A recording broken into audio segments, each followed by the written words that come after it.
S-ar putea să mă vezi glumind și râzând, dar nu lua asta de bună. Fii atent când sunt tăcut.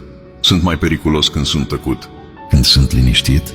Atunci chiar gândesc și observ tot ce se întâmplă în jurul meu.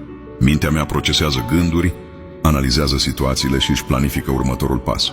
Tăcerea mi oferă ocazia să învăț mai mult despre oameni, acțiunile lor și adevăratele lor intenții. Îmi permite să-mi adun forțele și să planific în consecință. Uneori, râsul și glumele sunt doar o modalitate de a-mi ascunde gândurile. Oamenii ar putea crede că sunt lejer, dar în adâncime sunt atent la ceea ce se întâmplă. Am observat lucruri mici pe care alții le trec adesea cu vederea, deci în timp ce s-ar putea să par relaxat, amintește-ți că pot deveni serios când este nevoie. Îmi aleg bătăliile cu înțelepciune și pot fi mult mai puternic atunci când decid să acționez. Deci nu mă subestima. Puterea se află în momentele de liniște, iar eu pot fi o forță de luat în seamă atunci când aleg să vorbesc sau să acționez.